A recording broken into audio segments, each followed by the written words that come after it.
Bismillahirrahmanirrahim. Assalamualaikum warahmatullahi wabarakatuh. Salam sehat semuanya. Di sini saya Fandi. Saya akan melanjutkan pertemuan keempat ya untuk mata kuliah Audit Sistem Informasi dengan tema konsep kontrol dan audit perangkat lunak. Oke, langsung saja. Yang pertama kita akan membahas tentang sistem berbasis teknologi informasi. Nah, di dalam suatu sistem berbasis teknologi informasi, pengendalian sumber data yang baik, diantaranya ini yang pertama, user harus dapat berbagi data. Ya, yang kedua, data harus tersedia digunakan kapan saja, dimanapun, dan dalam bentuk apapun. Yang ketiga, sistem manajemen data harus menjamin adanya sistem penyimpanan yang efisien, tidak terjadi redundansi data, dan adanya data security. Lalu yang terakhir, data harus dapat dimodifikasi dengan mudah. Setiap organisasi tentu mengakui bahwa data merupakan sumber daya yang kritis dan harus dikelola dengan baik. Karena itu, kita mencari cara untuk menangani sistem manajemen data. Solusi teknisnya adalah dengan Database Management System ya atau DBMS dan Data Repository System atau DRS. Selain itu, diperlukan juga keahlian khusus ya, yaitu Database Administrator atau DBA. Nah, berbicara tentang database administrator adalah orang yang bertugas untuk menyimpan dan mengelola data perusahaan dengan menggunakan jenis perangkat lunak khusus. Data yang dimaksud dapat mencakup berbagai informasi seperti data finansial, informasi sensus, akun pengguna. Seorang database administrator atau DBA akan memastikan bahwa data-data yang ada di dalam perusahaan tersimpan dengan baik dan aman agar tidak hilang atau diakses oleh orang-orang yang tidak memiliki kepentingan. Seorang data administrator memiliki peran dan tugas yang beragam di dalam perusahaan. Beberapa tanggung jawab dan tugas database administrator adalah yang pertama, mengevaluasi pembelian software database. Yang kedua, melakukan pengawasan terhadap modifikasi dari software database yang ada untuk memenuhi kebutuhan employer. Yang ketiga, menjaga integritas dan kinerja basis data perusahaan. Yang keempat, menjamin bahwa data disimpan dengan aman dan optimal. Yang kelima, memberitahu end user tentang perubahan dalam database dan melatih mereka cara untuk memanfaatkan sistem. Yang keenam, membuat user account baru dan perizinan. Yang ketujuh, menguji modifikasi pada struktur database. Yang kedelapan, mengoptimalkan sistem database dengan menginstal pembaruan secara teratur. Lalu yang sembilan, memperbarui program antivirus di server database secara teratur. Lalu 10, mendiagnosis masalah yang ada pada sistem database dan memecahkan masalah tersebut. Lalu yang ke-11, menggabungkan database lama, melakukan perencanaan kapasitas ya. Lalu yang ke-13, memantau perangkat keras dan sistem operasi server database. Lalu yang terakhir adalah membuat backup dan memulihkannya untuk mencegah kehilangan data. Kita masuk ke jenis-jenis database administrator ya. Ada jenis database administrator serbaguna yang melakukan semua jenis pekerjaan yang terkait dengan administrasi data. Di antaranya, yang pertama ada sistem database administrator. Sistem database administrator bertanggung jawab atas aspek fisik dan teknis dari database seperti menginstal upgrade dan patch untuk memperbaiki bug program. Biasanya jenis database administrator ini memiliki latar belakang dalam arsitektur sistem dan bertugas memastikan bahwa database di sistem komputer berfungsi dengan baik. Lalu jenis yang kedua ada application database administrator, yaitu fokus mendukung database yang telah dirancang untuk aplikasi atau serangkaian aplikasi tertentu seperti software customer services. Pemahaman yang baik terhadap tugas database administration dan database administrator karena alasan berikut. Jika data administration dan database administrator tidak bekerja dengan baik, maka keamanan harta, keutuhan data, efektivitas, dan efisiensi sistem pada lingkungan database dapat rusak berat. Data administration dan database administrator merupakan sumber daya yang penting untuk memberikan informasi tentang kekuatan dan kelemahan lingkungan database, karena mereka merupakan pusat komunikasi antara pemakai dan database. Fungsi pengelolaan sumber daya data dilakukan oleh data administrator dan database administrator. Kedua administrator ini melakukan fungsi pendefinisian data, pencatatan data, perbaikan data, penghapusan data, penyajian data, pendidikan dan pelayanan pemakai, pengamanan data, dan memonitor penggunaan data. Antara database administrator dan database administrator memeran tugas yang berbeda dalam menjalankan fungsi tersebut. Di antaranya, fungsi yang pertama ada definiting atau pendefinisian data. Fungsi database administrator yaitu menentukan kebutuhan pengguna guna menetapkan definisi skema eksternal dan konseptual. Sedangkan fungsi database administrator yaitu menentukan definisi skema internal yang lebih banyak berhubungan dengan programmer. Fungsi yang kedua, creating atau pencatatan data. Fungsi database administrator adalah memberitahukan pengguna tentang prosedur pengumpulan data, cara memeriksa dan validasi. Sedangkan fungsi database administrator adalah menyiapkan program untuk membuat data. Fungsi yang ketiga dari defining atau restructuring atau perbaikan data. Fungsi data administrator adalah menetapkan definisi baru skema konseptual, skema eksternal dan membuat pengguna nyaman dengan konsep baru tersebut. Sedangkan fungsi database administrator adalah menetapkan definisi skema internal yang baru, mengubah database agar sesuai dengan definisi skema yang baru. Yang keempat ada retiring atau pembuangan data. Fungsi database atau data administrator adalah menetapkan kebijakan retiring data atau membuang data yang tidak diperlukan. Sedangkan fungsi database administrator adalah melakukan kebijakan retirement atau memisahkan data yang sudah tidak digunakan lagi. Fungsi yang kelima ada making database available to users atau penyajian data. Fungsi data administrator adalah menentukan peralatan yang dibutuhkan user, menguji dan mengevaluasi peralatan tersebut. Sedangkan fungsi database administrator adalah menentukan peralatan yang dibutuhkan programmer, menguji dan mengevaluasi peralatan tersebut. Fungsi yang keenam ada informing and servicing users atau pelatihan dan pelayanan pemakai. Fungsi data administrator adalah menjawab pertanyaan user dan mendidik user, menyampaikan informasi tentang kebijakan dan menyediakan informasi tentang skema konseptual dan skema eksternal. Sedangkan fungsi database administrator adalah menjawab pertanyaan programmer dan mendidiknya, menyiapkan skema internal. Lalu fungsi yang ketujuh ada maintaining database integrity atau memelihara dan mengamankan data. Fungsi data administrator adalah mengembangkan dan mengumumkan standar multi-organisasi, membantu pengguna untuk merumuskan aplikasi. Sedangkan fungsi database administrator adalah melakukan pengendalian database, membantu programmer untuk merancang dan mengimplementasikan kontrol aplikasi.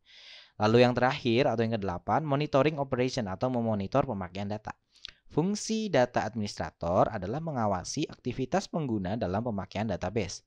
Sedangkan fungsi database administrator adalah mengawasi aktivitas programmer dalam pemakaian database, mengumpulkan tenaga kerja dan memperbaiki database. Penyimpangan yang sering dilakukan oleh data administrator ataupun database administrator diantaranya satu, ketidakkompetenan dalam menjalankan peran data administrator dan database administrator. Adanya resiko data administrator dan database administrator tidak mampu menjalankan perannya. Jadi auditor harus memastikan adanya pengendalian manajemen. Yang kedua, data administrator ataupun data administration dan database administrator mempunyai peluang untuk melakukan penyelewengan karena data administrator dan database administrator mempunyai kekuasaan dalam fungsi komunikasi dan koordinasi pada lingkungan database. Lalu penyimpangan yang ketiga, adanya alat yang dapat digunakan untuk mengabaikan kontrol. Nah, cara mengatasi exposure dari data administrator maupun database administrator diantaranya yang pertama adalah menempatkan jabatan data administrator dan database administrator dengan tepat. Yang kedua, perlu adanya pelatihan bagi data administrator dan database administrator. Lalu yang ketiga, adanya pemisahan tugas yang jelas bagi data administrator dan juga database administrator. Kita masuk ke definisi database. Pada sistem database ada 3 tipe pendefinisian yang harus dilakukan, yaitu yang pertama ada external scheme. Sebuah skema eksternal memperlihatkan keterangan tentang pandangan pemakai terhadap database sebagai suatu objek atau entity. Atribut dari objek atau entity, data integrity constant pada objek atau entity yang diminta oleh pemakai. Karena banyak memakai, maka eksternal skema ini juga banyak. Yang kedua, conceptual scheme ya, atau skema ini memperlihatkan database dari perspektif users. Isi skema konsep adalah semua objek atau entity yang ada pada database, semua atribut ya, semua hubungan antara objek ataupun entity, dan semua integrity constraint pada objek atau entity. Lalu internal scheme ya. Skema ini menunjukkan peta database atau map ke fisik media penyimpanan. Hal ini berisi record, field, access path, dan proses yang digunakan untuk menggambarkan objek atau entity. Atribut objek relasi atau hubungan antara objek atau entity seperti yang dicantumkan pada skema konseptual. Lalu kita masuk ke database integrity ya. Integritas data menurut Everest pada tahun 1986 mengidentifikasi ke dalam 6 hal yang harus dilakukan oleh data administrator dan database administrator untuk mengontrol aktivitas mereka. Di antaranya yang pertama adalah definition control atau definition control ya. Data administrator dan database administrator menetapkan kontrol untuk memastikan bahwa database selalu sesuai dengan definisinya. Data administrator mengembangkan dan menyebarluaskan standar definisi data yang telah dibuat dan melakukan pengawasan terhadap pencapaian standar tersebut. Yang kedua ada existence control atau data administrator dan juga database administrator melakukan pengamanan terhadap database yang ada dengan melakukan backup dan recovery yang diperlukan. Lalu access control ya, kontrol akses seperti password mencegah kelalaian atau memperlihatkan data yang tidak seharusnya pada database. Berbagai akses level control diperlukan untuk jenis data ya, grup jenis data dan file untuk mencegah hal yang tidak sama. Pemisahan fungsi harus dilakukan agar orang yang memiliki akses kontrol pada semua level tidak sama. Lalu yang keempat ada update control, yaitu membatasi pengubahan database hanya oleh user database yang sah saja. Otorisasi update terdiri dari dua hal, penambahan database pada database dan wewenang untuk mengubah dan menghapus data yang ada. Concurrency control atau pemakaian simultan. Integritas data dapat bermasalah bila satu data yang sama diakses oleh dua proses dalam waktu yang bersamaan. Jika akses bersama-sama tidak diatur, database dapat menjadi error. Lalu yang keenam ada quality control, yaitu kontrol kualitas bertugas untuk memastikan keakuratan data, kelengkapan dan konsistensi data yang maintenance pada database. Lalu yang ketujuh, auditor harus melakukan wawancara dengan data administrator dan database administrator untuk mengetahui bagaimana kontrol yang mereka lakukan untuk mengawasi kebutuhan database. Auditor juga harus mewawancara pemakai database ya untuk menentukan level peringatan terhadap kontrol itu. Lalu kita masuk ke strategi implementasi ya, pengintegrasian 3 strategi utama dari implementasi ya, ini ada dan integrasi modul ya. Sebagai berikut, yang pertama ada top down ya. Strategi ini digunakan jika modul level atas atau high level modules dibuat coding ya, dites dan diintegrasikan sebelum modul level bawah atau low level modules. Keuntungannya adalah kesalahan pada modul level atas dapat teridentifikasi lebih dini. Kerugiannya adalah pada saat uji coba program akan menemui kesulitan ketika modul level bawah menemukan kesalahan fungsi input-output yang sangat sulit. Lalu strategi yang kedua adalah bottom up, yaitu strategi ini digunakan jika modul level bawah dibuat coding, dites dan diintegrasikan sebelum modul level atas dibuat.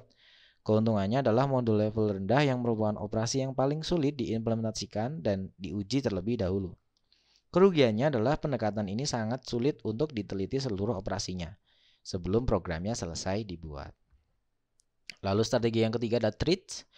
Strategi ini digunakan jika kebutuhan dibuat terlebih dahulu untuk fungsi program yang akan dibuat. Kemudian modul yang akan mendukungnya baru dibuat dan kemudian diimplementasikan untuk menghasilkan fungsi yang penting. Keuntungannya adalah fungsi yang paling penting diimplementasikan terlebih dahulu. Kerugiannya adalah integrasi dari modul yang berikutnya memungkinkan lebih sulit ya jika dibandingkan dengan pendekatan top down atau bottom up. Auditor juga perlu mencari bukti nih bahwa strategi yang dipilih manajemen adalah tepat khususnya pada program yang besar. Penggunaan strategi yang salah dapat mengakibatkan program yang dihasilkan menjadi kurang berkualitas. Auditor juga dapat melakukan wawancara untuk menguji apakah manajemen menggunakan pendekatan sistematik untuk memilih strategi implementasi dan integrasi. Mereka, nih para auditor juga dapat menguji dokumentasi program untuk memperoleh bukti tipe strategi yang dipilih. Untuk memonitor agar pelaksanaan tidak bertentangan dengan rencana awal, beberapa teknik yang dapat digunakan, ini diantaranya yang pertama adalah Work Breakdown Structures atau WBS ya. Dengan teknik ini kita dapat mengidentifikasi tugas-tugas yang spesifik untuk pengembangan, pengadaan, dan implementasi software yang dibutuhkan. Lalu ada juga Gantt chart ya, dapat digunakan untuk membantu mengatur tugas. Nih, teknik ini akan menunjukkan kapan tugas harus dimulai dan diselesaikan. Tugas apa yang harus dibuat bersama-sama dan tugas apa yang harus dihasilkan secara serial. Serta membantu mengidentifikasi konsekuensi dari keterlambatan penyelesaian tugas tersebut. Kemajuan dari sebuah software dapat diplot pada Gantt chart untuk menunjukkan apakah proyek telah berjalan dengan seharusnya. Atau yang ketiga ada Program Evaluation and Review Technique ya, atau PERT, menunjukkan tugas-tugas yang harus diselesaikan, bagaimana hubungannya, kebutuhan sumber daya apa yang untuk tugas ya, untuk setiap tugas-tugasnya. Lalu evaluasi program dan tinjauan teknis atau PERT chart menunjukkan tugas yang harus dilakukan, keterkaitan dan kebutuhan sumber daya untuk setiap tugas. PERT chart membiarkan masalah sepanjang keterlambatan dalam penyelesaian tugas yang tertunda akan menghasilkan software secara keseluruhan. PERT chart juga memungkinkan manajemen untuk menentukan konsekuensi penyelesaian awal atau akhir tugas. Nah, di sini ada tanggung jawab database administrator ya. Ini menangani struktur basis data ya. Di antaranya merancang skema. Database administrator biasanya tidak terlibat dalam perancangan basis data mulai dari awal. Oleh karena itu, setiap terjadi perubahan struktur basis data yang berpengaruh pada skema atau relasi antar tabel harus selalu dicatat. Tanggung jawab yang kedua adalah mengawasi terjadinya redundansi. Redundansi dapat terjadi pada dua hal, yaitu performance dan data integrity. Database administrator harus menetapkan prosedur tertentu untuk melakukan rekonsiliasi data untuk menghindari terjadinya redundansi. Lalu tanggung jawab yang ketiga ada melakukan pengawasan konfigurasi permintaan atas perubahan struktur basis data. Database administrator bertugas menyusun laporan secara berkala mengenai pemakai yang aktif, serta file dan data yang dipakai dan metode akses yang digunakan. Di samping itu juga dicatat terjadinya kesalahan. Hal tersebut diperlukan untuk menentukan apakah diperlukan adanya perubahan struktur basis data demi peningkatan performance. Yang keempat, menjadwalkan dan mengadakan pertemuan apabila terjadi perubahan struktur basis data. Ya, lalu yang kelima, menerapkan perubahan skema. Ya, perubahan harus dilakukan pada basis data uji coba agar pemakai dapat mengujinya sebelum diterapkan pada sistem yang sesungguhnya. Lalu tanggung jawab yang terakhir yaitu merawat dokumentasi pemakai. Merawat dokumentasi database administrator ya, untuk memperoleh informasi tentang perubahan yang telah dilakukan, bagaimana dan kapan dilakukan manajemen DBMS ya, atau Database Management System. Lalu kita masuk ke konsep ya, kontrol dan audit perangkat lunak. Audit software atau perangkat lunak adalah software yang digunakan oleh auditor untuk membantu tugas auditnya, terutama untuk menguji kendala sistem dan integritas data. Software audit ini beraneka ragam dan sebagian besar tersedia secara luas dalam bentuk paket jadi. Ya. Berikut ini akan dibahas beberapa jenis audit software atau perangkat lunak. Yang pertama, Generalized Audit Software atau GAS merupakan audit yang digunakan untuk hampir seluruh pekerjaan audit. Misalnya ACL atau Audit Common Language. GAS memiliki kemampuan fungsional, ya, diantaranya untuk akses file, menyusun ulang file, seleksi ya, atau mengambil data yang diinginkan, statistik, aritmatik, analisis pengelompokan data dan frekuensi, membuat file baru dan update data, dan juga untuk pelaporan. Nah, pekerjaan audit yang dapat dilakukan oleh GAS ini ya, ataupun Generalized Audit Software, diantaranya memeriksa mutu data. Auditor dapat menggunakan GAS untuk menguji eksistensi, keakuratan, kelengkapan, konsistensi, dan jangka waktu pemeliharaan data dan tempat penyimpanan. Lalu pekerjaan audit yang kedua memeriksa kualitas dari proses sistem. Auditor dapat menggunakan teknik parallel simulation. Lalu tugas ataupun pekerjaan audit yang terakhir, yang ketiga, memeriksa eksistensi atau keberadaan aset yang mewakili oleh data klien. Lalu yang terakhir adalah melakukan analisis ya, membandingkan angka dalam laporan keuangan dengan angka yang lain atau dari catatan klien. Nah, kekurangan ataupun keterbatasan dari Generalized Audit Software ini atau GAS ya diantaranya hanya dapat digunakan untuk expose audit ya atau audit untuk transaksi yang sudah terjadi. Tidak bisa melakukan audit pada saat terjadinya transaksi. Lalu kekurangan yang kedua adalah kemampuan terbatas dalam menguji mutu dari proses pengelolaan data dari klien. Lalu yang ketiga adalah kemampuan terbatas dalam menemukan kemungkinan terjadi kesalahan atau kegagalan pada sistem. Nah, cara GAS ya atau software GAS ini untuk mengakses data klien ada beberapa atau berbagai cara auditor ya dapat mengakses data auditan dengan menggunakan GAS.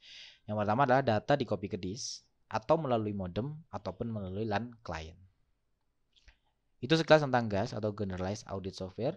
Lalu yang kedua ada Industry Specific Audit Software atau ISAS.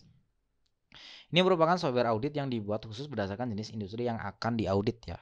Perbedaan utamanya antara ISAS dan GAS antara lain adalah ISAS dapat dikembangkan untuk mengakses data spesifik yang digunakan secara luas dalam industri.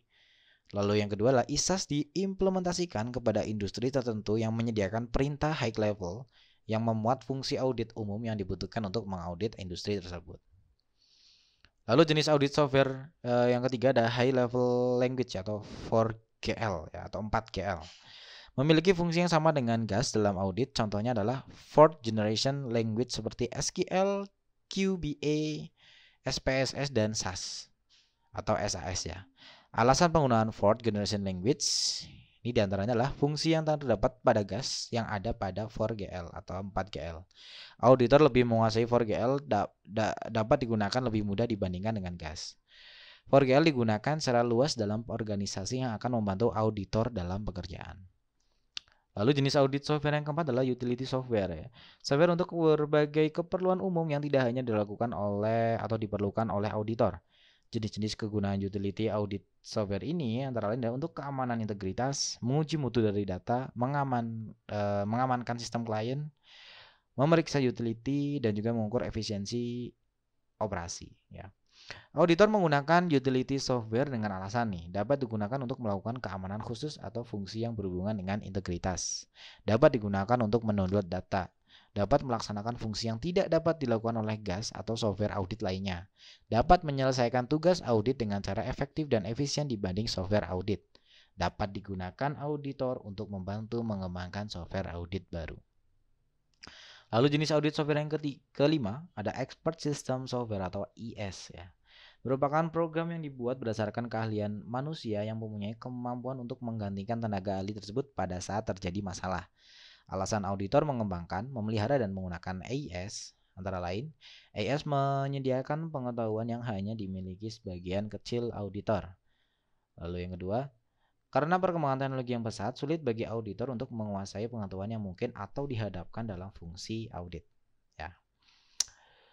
Lalu jenis audit software yang terakhir adalah Special Audit Software, yang merupakan software audit khusus untuk pelaksanaan pekerjaan audit tertentu.